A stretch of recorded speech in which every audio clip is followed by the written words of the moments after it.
reunir aqui na TV Câmara, toda quinta-feira, você já sabe. Tem pergunta, dúvida, sugestão? Manda para a gente através do WhatsApp 999059669. Exatamente, e já chega aqui as primeiras perguntas, né? Vamos mandar aqui um alô para a Priscila, para a Luana, para o Alex, para a Renata. Participação hoje aqui bombando, como dizemos no popular. Claro, o tema é muito importante, né? Trouxemos aqui o professor para falar da nossa Universidade Federal Rural do Semiárido, seus desafios. Professor, adentrando mais aqui ao tema, a nossa primeira pergunta, né? Uma pergunta detém para a sua resposta um pouco mais de tempo, que é com relação ao estatuto, né? Qual o impacto do novo estatuto na universidade, né? Esse estatuto que, salvo engano, desde 2010, 11... 2012 que a gente começou, né? O processo. Começa esse processo de discussão, salvo engano, já foi até o judiciário esse processo. Não chegou a tanto, mas quase. Bom, excelente pergunta. Eu queria agradecer a Priscila pela oportunidade de falar do Estatuto, que é a ferramenta institucional, né? Assim, a nossa legislação mais cara, mais importante. E nós tivemos a honra e o privilégio, ainda quando conselheiro do Conselho Superior da Universidade, nós fizemos parte do grupo de professores que instalou, né? Decidiu, tomou a decisão de instalar a Estatuinte na UFES. E como vice-reitor, eu tive o prazer de coordenar a equipe, foi o presidente da comissão que elaborou a proposta do novo estatuto. Então essa proposta foi criada a muitas mãos, né? Foi elaborada a muitas mãos, com representantes de todos os departamentos, de todos os campos, da representação técnico-administrativa e dos discentes.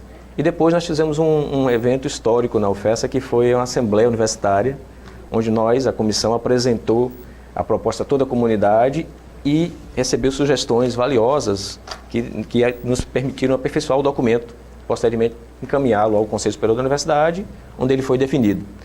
Infelizmente, ainda desde o dia 22 de maio, salvo engano, ele já foi definido pelo Conselho Superior da Universidade. Ainda não temos ele publicado, portanto, ele não está em vigência. Mas qual é o principal elemento desse novo estatuto? O principal elemento, a essência do novo estatuto é a transformação, a mudança de departamentos, para centros acadêmicos.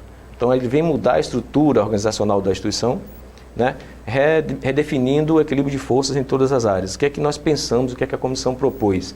Nós queremos que as áreas de humanas, as áreas de exatas, tecnológicas, agrárias, né, sociais e biológicas, né, da saúde, elas tenham o mesmo peso. Não importa o tamanho da área, todas as áreas de conhecimento são importantes, são fundamentais para o desenvolvimento da universidade, para que tenhamos a universidade. Então, uma das premissas básicas é essa.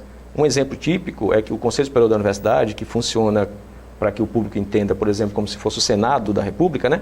Lá nós propusemos e foi aceito que a quantidade de representantes de cada uma das grandes áreas seja a mesma. Uma paridade, uma né? paridade. Então, isso traz um poder de discussão equilibrado e a gente quer que, com isso, a participação da nossa comunidade acadêmica se dê em todas as instâncias.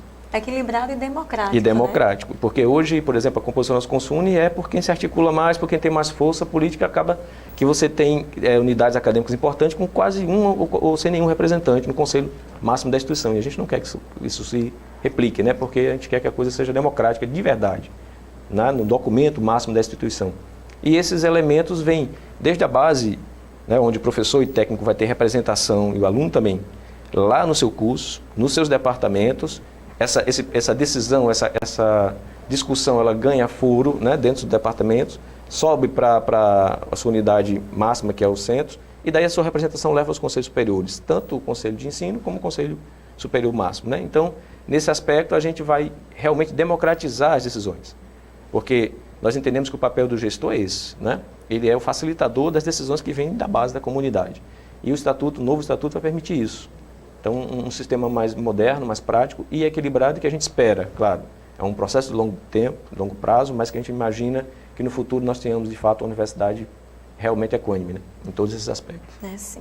Renata Torres, ela faz aqui uma pergunta. Ela gostaria de saber o que fazer para a UFES se aproximar dos municípios e das comunidades em que ela está inserida. Sim, Renata, uma pergunta muito boa. Você dizia lá de Caraúbas, né? Como a chegada da universidade ajuda a transformar uma comunidade. Nós percebemos aqui em Mossoró uma cidade universitária. Sim. Né? Nós temos a UERN, temos a UFESA, temos a UNP, temos outras instituições. Exato. Então, nós vemos aqui um potencial gigantesco de interação. E, tempos atrás, eu fui procurar a Prefeitura Municipal de Mossoró, a então prefeita, para estabelecermos uma parceria num projeto que nós chamamos de Primeiros Projetos. Nós elaboramos esse primeiro projeto, para pesquisa e para extensão.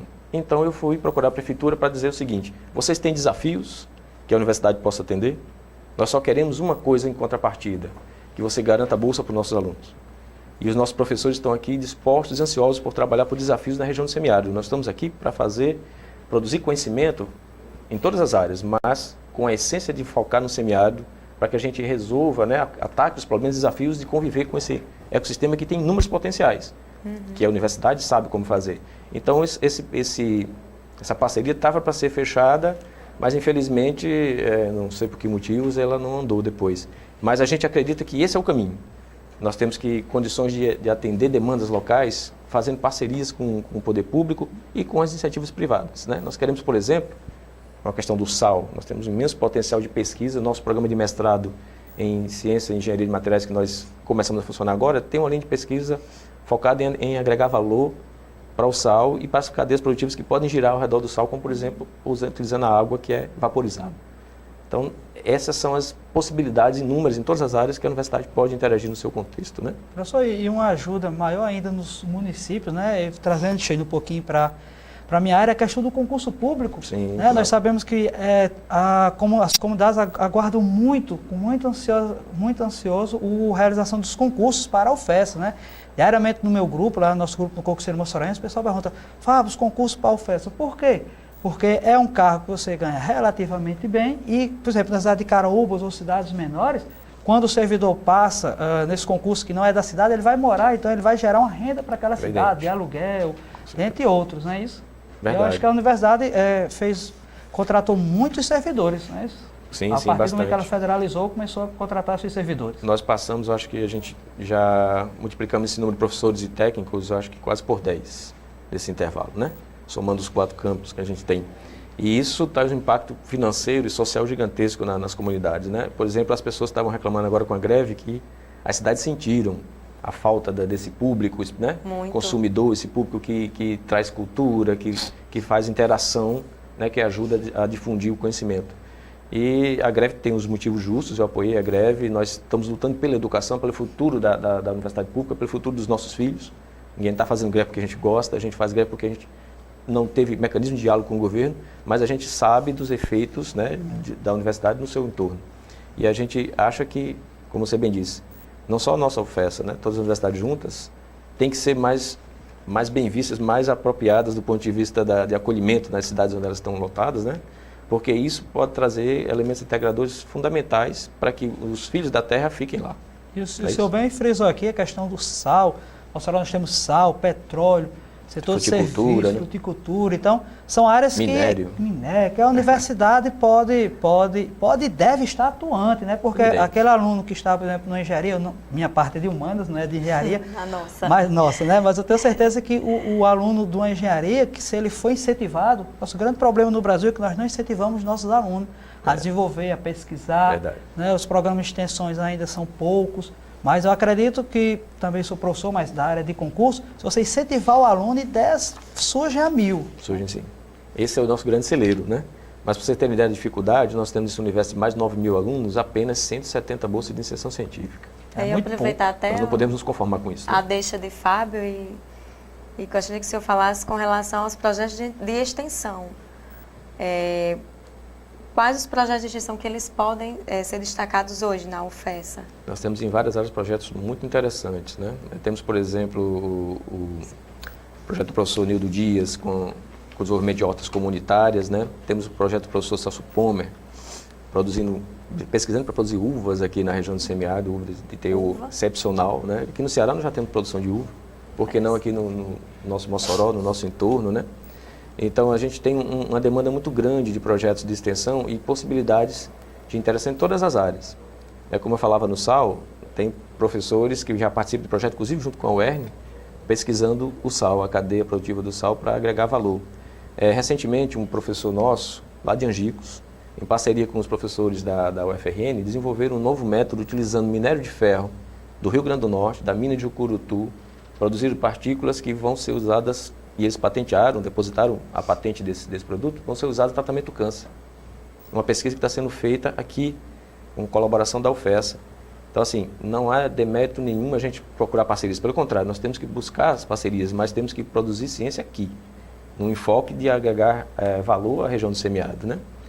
Então, nós temos muitos projetos que podem atender essas demandas locais e, mais do que isso, né, mudar a realidade do entorno.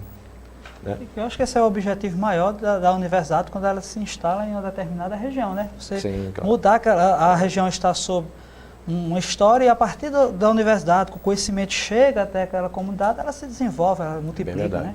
Professor, a universidade era exame, agora é o FESA, né? Sempre áreas e não humanas. E aí a pergunta aqui do nosso telespectador é se a UFES ela não está se afastando da sua matriz agrícola, porque já falamos aqui que tem o curso de medicina, né? Já temos o curso de direito e outros cursos. Aí o nosso telespectador perguntou se não estaria se afastando daquela matriz agrícola que foi o inicial, né? A pedra fundamental que era a ESAM. E ainda hoje a nossa grande área nosso carro-chefe, digamos assim, do ponto de vista de produção de conhecimento, né? Eu vou dar um dado aqui que eu me permita pegar, para ele ver que nós não estamos afastando da área agrícola, né? A área agrícola da instituição, ela soma cerca de 45% dos nossos alunos, 40% dos nossos alunos, né? E detém 54% das bolsas de iniciação científica. Certo? E tem quase 50% dos alunos de pós-graduação. Então, a área agrícola continua sendo forte da UFES do ponto de vista de produção científica, porque tem todo um histórico e uma base já consolidada.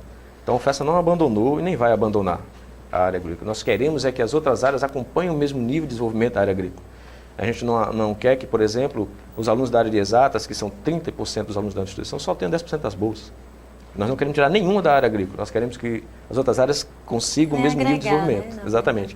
Nós criamos agora o nosso programa de ciência de materiais sem nenhuma bolsa de mestrado. Nossos alunos não têm bolsa. Os alunos dos meninos da fitotecnia, felizmente, têm as suas bolsas para pesquisar. Isso é fundamental, nós queremos o aluno profissional, né? O aluno que passa o dia na instituição, que tenha condições de viver a universidade e criar uma identidade que o diploma da UFES faça parte da sua vida. E o aluno da área agrária já tem essa identidade. E não perdeu, pelo contrário. Cada vez mais que a UFES se fortalece em todas as outras áreas, a área agrária cresce junto. Não há nenhum elemento que discrimine um ou outro, né?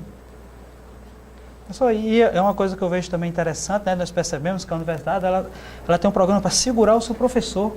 Né? O professor, quando entra lá, ele já entra com dedicação exclusiva, né? Para que ele não tenha uma remuneração boa, para que ele não... Condizente.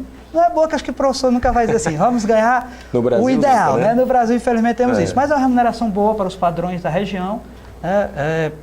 E entra com a titulação já alta, de mestrado, doutor. Isso é uma coisa muito importante para a universidade, né? Para que ele segure o seu mestre, não é isso? Isso é uma base importante, mas isso não é suficiente. Nós criamos, por exemplo, eu fui autor dessa proposta, os primeiros projetos na área de pesquisa e extensão que eu me referi antes. Qual é o objetivo desse primeiro projeto? É que o doutor recém-chegado, ele não fique aqui sem ter como produzir ciência, portanto, ele não consiga pegar um projeto, né? Captar recursos para a instituição. Porque os projetos de pesquisa, em momentos de crise, são fundamentais, né? Eu sou coordenador de um projeto de pesquisa grande, que tem a infraestrutura e os equipamentos comprados sem dinheiro da universidade, com aporte do FINEP, cerca de 3 milhões de reais. São recursos que vieram para cá, que hoje servem de base para 4 pós-graduações.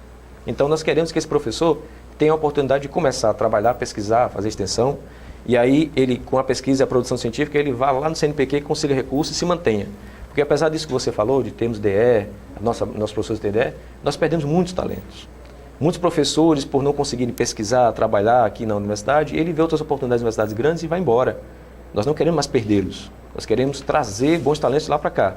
Né? O pessoal da área agrária que tem, como eu disse, uma estrutura já consolidada, dificilmente a gente perde um bom professor dessa área. Mas nas áreas exatas, tecnológicas, mesmo na área social, nós temos perdido bons talentos. Nós temos que olhar para esse capital humano com mais carinho. Temos que pensar que é a hora desse pessoal ter um apoio da universidade para poder ter, né, o seu crescimento dentro da instituição, produzir ciência e conhecimento aqui, ver o resultado dos seus trabalhos, não só da época que ele fez doutorado em universidades fora do contexto, né, de Mossoró, mas porque grande parte dos nossos professores são de fora daqui, né? Felizmente temos muito daqui, como eu disse. Mas quem vem de fora quer ficar. Nós viemos abraçar a causa do semiárido, viemos para Mossoró para fazer a diferença e esse pessoal está junto conosco nesse contexto. Professor, saindo agora um pouco da parte de docência e aí voltando um pouco a respeito da greve. Como é que o senhor avalia a greve dos profissionais da UFESA em termos de conquistas da categoria e em relação a eventuais prejuízos do aluno dos alunos e da comunidade com a paralisação das aulas? De fato, uma coisa que tem que ficar bem claro, o prejuízo não é só do aluno, nem só da comunidade. O prejuízo é de toda a comunidade acadêmica. Nós, professores, nossos técnicos também somos prejudicados. Nós deixamos, quando nós temos greve, de ter o nosso aluno do nosso lado, trabalhando no projeto de iniciação científica. Né? Deixamos de produzir conhecimento, o nosso técnico laboratório não está lá para nos ajudar a operar equipamentos de ponta. Então, a greve, ela é, como eu disse na outra oportunidade, é um mal necessário, infelizmente, para que a gente conclame a sociedade a nos ajudar no grande momento que é mostrar para esse país que sem educação a gente não vai sair do ponto que a gente está. Né? Então, a gente sabe do impacto na vida social da comunidade, sabe que os nossos alunos ficam ansiosos, mas eles têm que entender, a comunidade tem que entender que nós estamos fazendo esse movimento somente com o objetivo de melhorar a qualidade da educação. Tanto que a pauta principal da nossas reivindicações, nossos professores, não era aumento salarial. Nós pedimos reposição da inflação porque é um direito, nós entendemos assim. Mas nós pedimos principalmente a reversão dos cortes, que a verba viesse novamente para a instituição para a gente replanejar a instituição para o futuro. Né? E isso, infelizmente, nós não conseguimos. O governo federal deu de ombros para a comunidade acadêmica, para os professores, para os técnicos, nós não conseguimos reverter. E a pauta interna também está bem longe de ser resolvida. Então, é hora da gente somar esforços, tá certo? A comunidade precisa estar junta, a sociedade tem que entender que se o seu filho não tiver um bom professor, ele não vai ser um bom profissional, né? As pessoas sempre perguntam, todo mundo quer que seu filho tenha um bom professor, mas pouca gente quer que seu filho seja professor. Que é uma base. Não é? Então a gente quer que as pessoas gostem da universidade como a gente gosta e nos ajudem a lutar por ela. Professor, o debate é muito interessante, né? O debate requer ainda outros e outros programas, né? Sim, claro. Desde então fica o nosso convite aqui, o nosso agradecimento pela sua participação, o espaço totalmente aberto e fica agora as suas considerações finais. Eu que agradeço a oportunidade de estar conversando com vocês, né, e conversando com a comunidade moçorense e dizer que nós não desistimos da universidade, nós estamos focados no desenvolvimento da nossa instituição. Nós acreditamos que a única saída para que a UFESA volte novamente para os trilhos, né, para que ela recomece um trabalho de lugar onde ela merece estar, né, ou seja, que ela volte a ter qualidade, crescimento qualitativo, é apostando nas pessoas. Nós precisamos ouvir o nosso público, ouvir os nossos professores, técnicos e alunos, para deles tirarmos o conhecimento necessário e desafiá-los. Nós queremos assumir desafios e que as pessoas sejam desafiadas a trazer soluções e soluções criativas para que a gente aprenda a conviver nesses momentos de dificuldade e faça da UFESA a grande instituição que ela merece ser. Muito obrigado. Professor Adalberto, muito obrigado por ter vindo ao nosso programa. Eu que agradeço. Ter informado aí a população, toda a problemática que envolve a UFESA, os cortes de gastos, o que a greve, na verdade, existiu, de fato, o porquê, e dizer que nós estamos de portas abertas. Quando o senhor quiser voltar ao nosso programa, fique à vontade. E o Cidadania vai para um breve intervalo e volta já. Cidadania, um programa sobre o cidadão e os seus direitos.